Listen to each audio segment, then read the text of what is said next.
यह कहानी है भानु और उसके गधे की। भानु एक किसान था जिसके पास एक छोटी सी जमीन थी जिसमें वह रोज मेहनत करके फसल उगाता था। भानु के पास खेती करने के लिए एक गधा था जिसका नाम था चेतक। चेतक खेत में हल चलाया करता था और दिन भर मेहनत करने के बाद भानु चेतक के पास बैठकर बातें किया करता था। खेत जोतने के बाद खेत के एक तरफ पेड़ की ठंडी छांव में चेतक भानु से बोलते हुए, हाँ भाई दोस्त चेतक, आज का काम तो हो गया। धन्यवाद दोस्त, मेरा साथ देने के लिए धन्यवाद। अब तुम थक गए होगे, थोड़ा आराम कर लो। भानु बहुत ही खुश और संतुष्ट था, लेकिन भानु की खुशी उसके पड़ोसी विक्रम से देखी नहीं जाती थी। विक्रम वैसे तो बहुत अमीर आदमी था, उसके पास उसका खेती करने के लिए खेत भी बहुत बड़ा था और उसके पास खेती करने के लिए एक ट्रैक्टर भी था, लेकिन वह हर समय यही सोचता था कि आखिर यह भानु इतनी सी छोटी ज़मीन में खेती करके खुश कैसे रह लेता है। मेरी ज़मीन इतनी बड़ी है और मेरे अनाज भी इससे ज़्यादा होता है, फिर भी वो उस पैसों से मैं खुश नहीं रह पाता हूँ। शायद इसका गधा इनकी खुशी का राज है।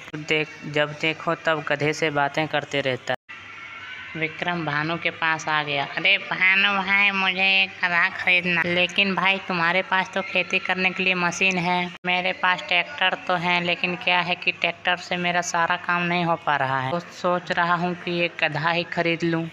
अच्छी बात है, खरीद लीजिए। मुझे तुम्हारा गधा बहुत पसंद है। क्या तुम अपने गधे हमको दोगे? मैं तुम्हारे गधे को बहुत अच्छा दाम दूंगा। नहीं नहीं भाई, बुरा मत मानिए, मुझे अपना गधा नहीं बेचना है। आप कृपया करके कोई और गधा ढूंढ लीजिए।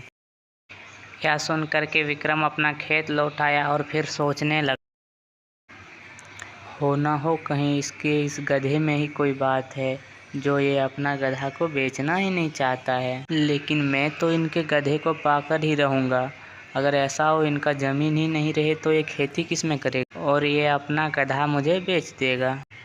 और तभी विक्रम ने छुप करके रात को भानु के पूरे खेत में आग लगा दिया, जिससे उनका सारा खेत जल गया।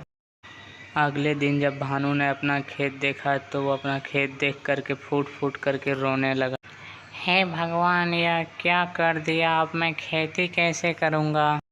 विक्रम भानु की ऐसी हालत देख करके मन ही मन बहुत खुश हो रहा था। अब आएगा ऊँट पहाड़ के नीचे, देखते जाओ। अब मैं देखता हूँ ये अपने प्यारे गधे को कैसे नहीं बेचता है। विक्रम नाम है मेरा, विक्रम। तभी कुछ दिन बीत चुके होते हैं और भानु अपने पास जमे सिक्के गिन रहा होता है। अरे ये क्या, मेरे पास तो सिर्फ 15 ही चांदी के सिक्के हैं। इससे तो सिर्फ मेरा कुछ दिन तक ही मेरा घर चल पाएगा। इससे अच्छा कि मुझे गधे को बेच देना चाहिए, उसका नया मालिक उसे भरपेट खाना तो खिला पाएगा। ये बात सोच करके भानु गधे को लेकर के बाजार की ओर निकल पड़ा। भानु के हाथ में सिक्कों की पोटली थी। कुछ दूर जाने के बाद भानु ने यह सोचता है कि मेरे पास तो केवल 15 चांदी के सिक्के हैं। अगर ये भी किसी ने लूट लिया तो मेरे पास तो कुछ भी नहीं बचेगा। बेहतर ये होगा कि मैं इस सिक्के को गधे के गले में बांध दूं।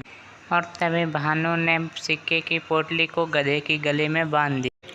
कुछ दूर जाने के बाद भानु एक ढाबे पर रुका और उसने वहाँ पे कुछ खाने के लिए सोचा और गधे को बाहर एक खंभे से बांध दी। ठीक भानु खाना खाने बैठा तभी ढाबे का मालिक आया और वह उस गधे की ओर देख ही रहा था। गधे के गले से एक चांदी का सिक्का गिरा और यह देख करके ढाबे का मालिक चौंक। अरे ये क्या, चांदी के सिक्के देने वाला गधा और मेरी दुकान पे। तभी एक और सिक्का गिर जाता है उसके सामने और ढाबे के मालिक को विश्वास हो जाता है कि ये हो ना हो एक जादुई गधा है जो चांदी का सिक्का देता है और शायद इसके बारे में इसके मालिक को नहीं पता है, तो क्यों ना मैं इसे खरीद लूं। भानु खाना खा के गधे के पास आ गया और गधे का रस्सी खोलने लगा। तभी ढाबे का मालिक भी वहां पे आ गया और बोला, क्या आप यह गधा बेचना चाहते हो?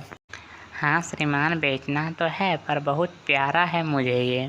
मेरा सुख दुख का साथी है ये, पर क्या करूं श्रीमान, मैं मजबूर हूँ। क्या आपको खरीदना है ये? हाँ हाँ, क्यों नहीं, मैं इस गधे का 1200 चांदी के सिक्के दे सकता हूँ।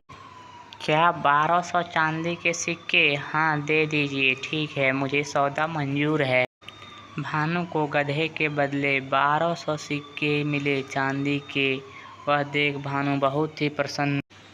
सिक्के लेकर के भानु दुकान की तरफ गया और वहां से जाकर के 4 भैंसें खरीदी और वह भैंस लेकर के अपने गांव की ओर चला गया। उसके बाद उसने भैंसों का तबला खोल दिया और उसने मिठाई और दूध का व्यवसाय करने लगा। धीरे धीरे भानु बहुत अमीर हो गया और उसका पड़ोसी ईर्ष्या के मारे मरे जा रहा था। भानु का गधा उसके लिए जादुई गधा साबित हुआ।